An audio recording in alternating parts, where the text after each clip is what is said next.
No dia seguinte àquela noite de oração, Irmã Maria acordou com um peso no coração, mas também com uma certeza que não vinha dela. Enquanto preparava o café da manhã, sentia as mãos formigarem menos do que de costume. Não era só a imaginação, o incômodo que a acompanhava há meses parecia ter diminuído. Ela juntou as palmas como fazia todas as manhãs, e louvaram a Deus em silêncio. Senhor, se foi a tua mão que tocou em mim ontem, confirma hoje a tua obra. Não deixes que eu duvide, mas aumenta a minha fé. O marido, irmão João, notou algo diferente nela. Enquanto tomavam o café, perguntou: Maria, você está mais calma hoje. Alguma coisa aconteceu? Ela olhou para as mãos, movendo os dedos devagar, como se testasse. João, ontem os irmãos oraram por mim na reunião. Eu não falei nada, mas você sabe como eu estava sofrendo com essas dores. Hoje parece que tem algo diferente. Ele baixou a cabeça, grato, e murmurou: Glória a Deus. Ele ouve as nossas orações. Naquele mesmo dia, Irmã Maria teve que lavar as roupas à mão, como sempre fazia. Antes, cada torcida no pano era uma pontada que subia pelo braço. Mas dessa vez, enquanto esfregava as peças na bacia, percebeu que conseguia fazer os movimentos sem chorar. As lágrimas vieram, sim, mas não de dor. Eram de gratidão. Ela parou, segurou a mão direita com a esquerda e falou sozinha: Meu Deus, tu és real, tu vês a minha luta. E continuou o trabalho, agora com um cântico no coração, aqueles hinos que aprendeu desde criança na congregação. Louvai ao Senhor, todos os povos, louvai, ó, todas as nações. À noite na reunião, ela não aguentou guardar só para si. Quando o irmão responsável pediu testemunhos, Maria levantou a mão trêmula. Irmãos, eu vim aqui hoje para dar glória a Deus. Há meses eu não conseguia nem segurar uma colher direito por causa dessa doença no braço. Os médicos falavam em cirurgia, em remédios caros, mas ontem os irmãos oraram por mim, e hoje eu lavei roupa sem dor. Não foi medicina, não foi descanso, foi Deus que me tocou. Muitas cabeças se curvaram em ação de graças. Uma irmã mais velha, que sofria de problemas nas costas, se aproximou depois e pediu: Maria, você acha que Deus pode fazer por mim o que fez por você? Ela segurou as mãos da irmã e respondeu com firmeza: Se Deus curou a minha mão, que é tão pequena perante Ele, imagine o que Ele não pode fazer por você. Vamos orar agora mesmo. E oraram. Não com palavras bonitas ou longas, mas com aquele clamor simples e quebrantado que só quem conhece a Deus de verdade consegue fazer. Senhor Jesus, tu que saraste os enfermos quando estavas na terra, olha para tua filha aqui. Ela precisa de ti. Nós precisamos de ti. Não houve gritos, não houve espetáculo, apenas a certeza de que aquele que ouviu Maria também ouviria a irmã Clara. Nos dias que se seguiram, a notícia da cura se espalhou entre os irmãos. Alguns que antes só viam Maria como a irmã que sofria em silêncio, agora a viam como uma prova viva do poder de Deus. Outros que estavam desanimados com suas próprias lutas, encontraram nela um motivo para persistir na oração. Se Deus fez por ela, pode fazer por mim, pensavam. E era verdade. Porque a mesma fé que moveu Maria a buscar a Deus na reunião era a mesma fé que sustentava a igreja inteira, não uma fé em milagres, mas uma fé em aquele que os opera. Uma tarde, enquanto costurava um botão na camisa do marido, Maria sentiu uma pontada fraca como um eco da dor antiga. Por um momento, o medo voltou. Será que não foi cura? Será que é só alívio? Mas então ela lembrou das palavras do irmão que orou por ela naquela noite: Deus não faz coisa pela metade. Se ele começou, ele vai terminar. Ela fechou os olhos e orou: Senhor, eu creio. Ajuda a minha incredulidade. E quando abriu os olhos, a pontada tinha passado. Não era só alívio, era libertação. O médico que a acompanhava, ao vê-la no retorno, ficou surpreso. Maria, seus exames estão normais. Não há mais sinal de compressão no nervo. Como você conseguiu isso? Ela sorriu e respondeu: Doutor, foi Deus. Só Ele. O homem, acostumado a explicações científicas, balançou a cabeça sem jeito. Bom, continue fazendo o que estiver fazendo. Mas Maria sabia que não era ela quem tinha feito algo. Era Deus que ouve os que clamam a Ele em verdade. Naquele domingo, durante o culto, quando os irmãos cantavam Grande é o Senhor e digno de ser louvado, Maria sentiu as lágrimas escorrerem. Não eram lágrimas de dor nem de saudade, mas de uma alegria que só quem já foi tirado do poço entende. Ela olhou para suas mãos. Mãos que agora podiam trabalhar, servir, abraçar sem limitação, e agradeceu mais uma vez. Senhor, eu não merecia, mas tu me deste. Não por meus méritos, mas pela tua misericórdia. E assim, a história de Maria se tornou mais um fio na grande tapeçaria de testemunhos da congregação cristã no Brasil. Não era uma história de um milagre isolado, mas de um Deus que não muda, que ainda hoje ouve, que ainda hoje age.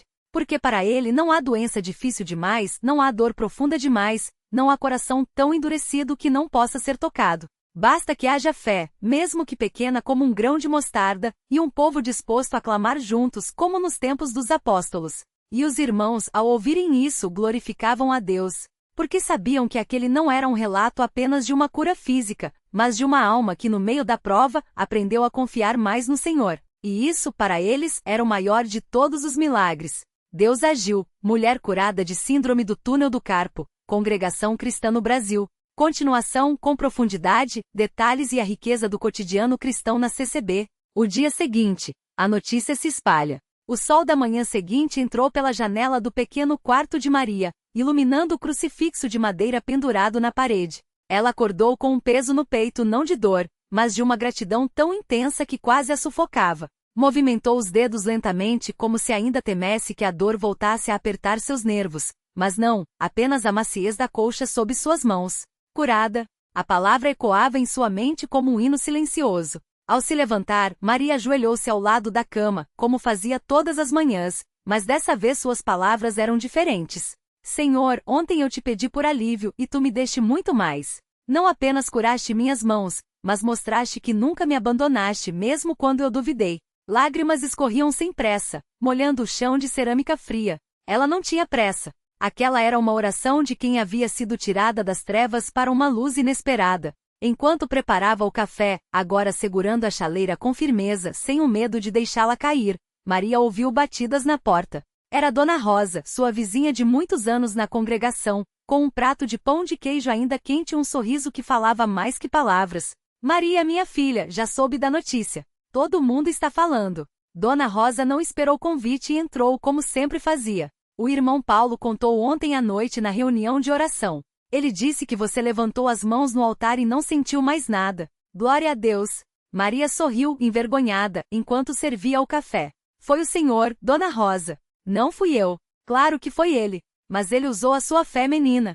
E agora? Vamos contar para todo mundo. Dona Rosa não era de ficar quieta. Até o final da manhã, metade das irmãs da congregação já sabia do milagre. Algumas ligaram, outras apareceram em sua casa com flores do quintal ou passagens bíblicas escritas à mão. A irmã Lúcia, que morava 3 quadras abaixo, chegou com um abraço tão apertado que Maria quase perdeu o fôlego. Eu sabia que Deus ia te curar. Eu sentia no meu coração, disse Lúcia, os olhos brilhando. Agora você vai poder tocar violão de novo no culto, não é? Maria sentiu um nó na garganta. Tocar violão. Quantas vezes ela havia chorado em silêncio porque não conseguia mais segurar as cordas? Quantas vezes havia se sentado no banco dos fundos, ouvindo os hinos que tanto amava, mas sem poder participar como antes? Se Deus quiser, ela respondeu, a voz trêmula. A reunião de testemunho conta para todo mundo o que Deus fez. Na quarta-feira à noite, a pequena sala de reuniões da Congregação Cristã no Brasil estava lotada. O cheiro de café recém-coado misturava-se ao perfume das flores no altar, e o som dos irmãos conversando em voz baixa criava uma atmosfera de expectativa. Maria sentou-se ao lado do irmão João, um dos presbíteros, que lhe deu um tapinha encorajador no ombro. Hoje é sua noite, irmã. Deus quer que você conte, disse ele, com a voz grave e calma que sempre transmitia paz. Quando o irmão Paulo, que liderava a reunião, pediu silêncio, todos se acomodaram. Ele abriu a Bíblia e leu Salmos 107, 2, dizem os remidos do Senhor, os que ele remiu do poder do inimigo. Então, olhou diretamente para Maria. Irmã Maria, nós todos sabemos do seu sofrimento. Mas hoje, Deus quer que você dê testemunho do seu poder. Conte para nós o que ele fez.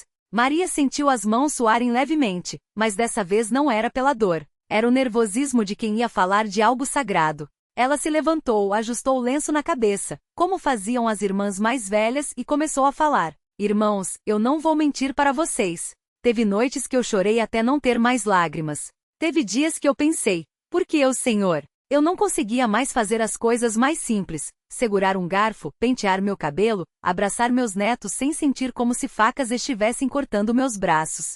Ela fez uma pausa, engolindo em seco. Mas ontem, quando o irmão Paulo orou por mim, foi como se uma mão invisível tirasse todo aquele peso. Não foi aos poucos. Foi de uma vez. Como se Jesus estivesse ali dizendo, chega, você já sofreu bastante. Um silêncio profundo tomou conta da sala. Alguns irmãos fechavam os olhos, outros assentiam com a cabeça, como se revivessem suas próprias batalhas. Então, do fundo, a irmã Clara, uma senhora de quase 80 anos, levantou a mão trêmula. Eu também tive isso, minha filha. Há 20 anos. Os médicos disseram que eu ia precisar de cirurgia, que nunca mais ia costurar. Mas eu orei, e os irmãos oraram comigo. E Deus me curou. Nunca mais senti dor. Sua voz era fraca, mas firme. Deus não muda. O que ele fez por mim, fez por você. E vai fazer por outros. O irmão Paulo então pediu que todos se levantassem. Vamos orar por aqueles que ainda estão lutando contra doenças, contra dores, contra o desânimo. Porque o mesmo Deus que curou a irmã Maria está aqui hoje. E assim a sala inteira se encheu de vozes unidas, clamando, chorando, agradecendo. Alguns levantavam as mãos, outros se ajoelhavam. Maria, de olhos fechados, sentia uma paz que não vinha de si mesma, mas de algo muito maior. O impacto na família. Mãe, o que aconteceu contigo? No dia seguinte, a filha de Maria, Ana, chegou cedo com as crianças. Ao ver a mãe cortando pão com facilidade, ela parou no meio da cozinha, boquiaberta. Mãe, você está melhor? Maria sorriu e estendeu as mãos, movendo os dedos como se estivesse tocando um violão imaginário. Filha, Deus me curou. Ontem na reunião. Ana, que não era tão assídua na congregação quanto a mãe, sentou-se à mesa como se precisasse se segurar. Mas, como? Você foi ao médico? Tomou algum remédio novo? Não, minha filha. Foi Deus. Só Ele.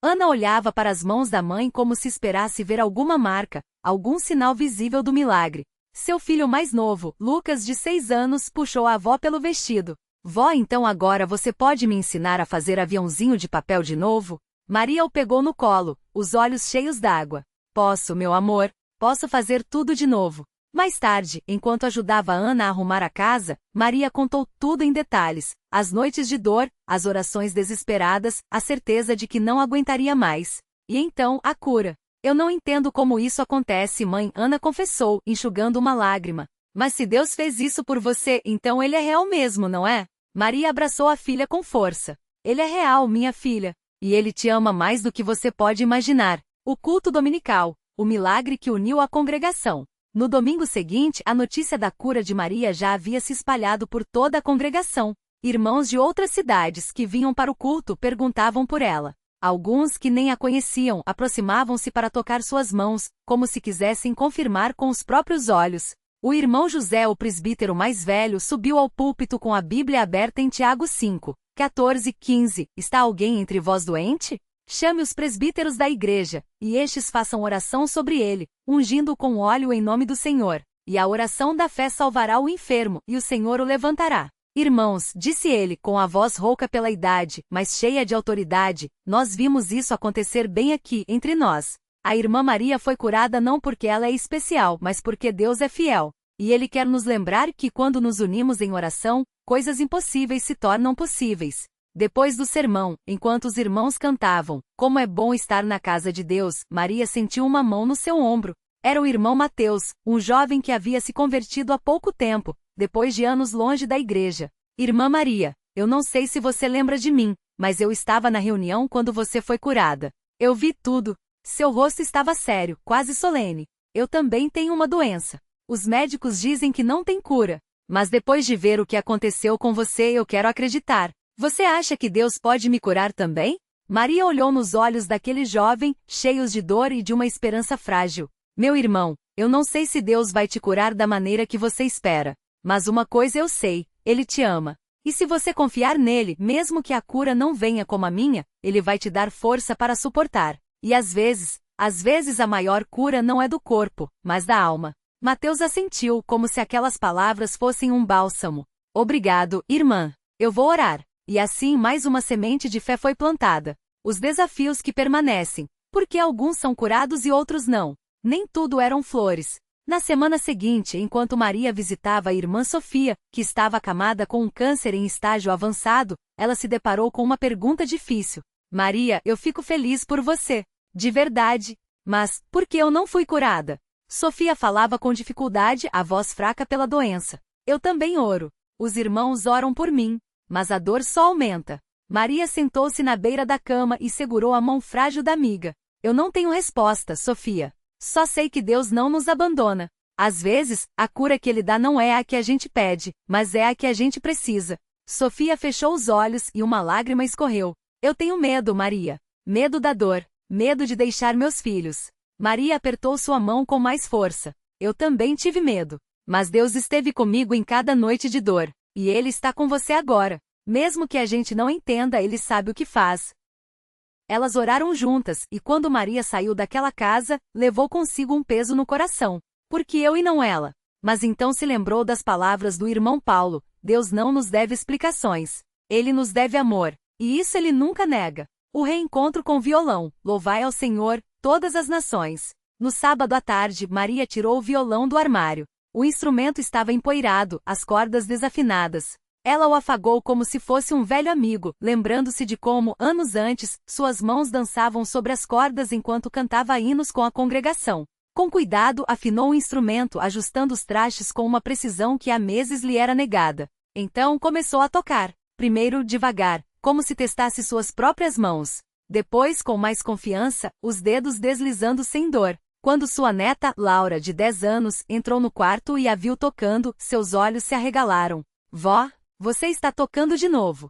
Maria sorriu e puxou a menina para perto. Vem, minha filha. Vamos cantar juntas. E ali, na simplicidade daquele quarto, mãe e neta entoaram: Louvai ao Senhor, todas as nações, glorificai, ó, todos os povos. Porque a sua misericórdia é grande para conosco, e a verdade do Senhor dura para sempre. Aleluia! A carta do médico. Isso não tem explicação científica. Na segunda-feira, Maria foi ao consultório do Dr. Carlos, o neurologista que a acompanhava havia anos. Ele examinou suas mãos, fez testes de sensibilidade, movimentou seus dedos em todas as direções. Maria, ele finalmente disse, tirando os óculos e olhando para ela com uma expressão entre espanto e ceticismo: Isso não faz sentido. A síndrome do túnel do carpo não some da noite para o dia. Não sem cirurgia, não sem tratamento. Isso é impossível. Maria sorriu serenamente. Para os homens, doutor. Mas para Deus, todas as coisas são possíveis. O médico balançou a cabeça, como se tentasse processar aquilo. Bom, tecnicamente você está curada. Não há mais compressão no nervo, nenhuma inflamação. É como se nunca tivesse tido nada. Ele fez uma pausa. Você mudou de medicamento? Fez alguma terapia alternativa? Não, doutor. Só orei. E Deus me ouviu. Dr. Carlos não era um homem religioso, mas naquele momento parecia não ter palavras. Finalmente, ele escreveu algo em seu receituário e o entregou a Maria. Aqui está. Seu atestado de alta. Mas, ele hesitou. Se não se importa, eu gostaria de estudar seu caso. Com sua permissão, claro. Maria aceitou, sabendo que, de alguma forma, até aquele momento seria usado para a glória de Deus. O testemunho que atravessou fronteiras. Semanas depois, a história de Maria chegou aos ouvidos de irmãos de outras congregações. Um grupo de jovens de São Paulo, que estava passando por uma crise de fé, ouviu seu testemunho em uma convenção. Um deles, chamado Rafael, que havia se afastado da igreja por causa de uma depressão profunda, escreveu-lhe uma carta. Irmã Maria, eu não sei se você vai ler isso, mas eu preciso dizer, sua história me fez voltar. Eu pensei que Deus tinha me abandonado. Mas se Ele pode curar suas mãos, Ele pode curar meu coração. Obrigado por não desistir de orar por gente como eu. Maria guardou aquela carta como um tesouro.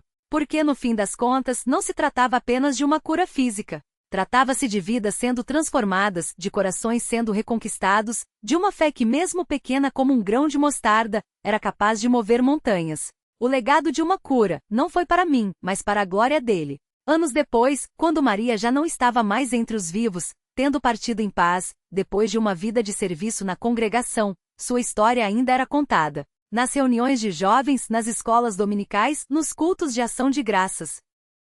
Sua neta Laura, agora uma jovem mulher, seguiu seus passos. Tornou-se professora da escola dominical e, toda vez que contava a história da avó, terminava com as mesmas palavras que Maria sempre dizia: Deus não nos cura porque merecemos.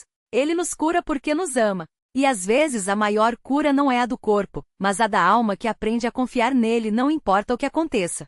E assim o milagre de Maria continuou vivo, não como uma memória distante, mas como uma prova viva de que na congregação cristã no Brasil, Deus ainda age, ainda ouve, ainda cura. Porque no fim das contas a maior história não é a da cura, mas a do Deus que nunca deixa de estar presente, mesmo quando tudo parece perdido. Glória a Deus!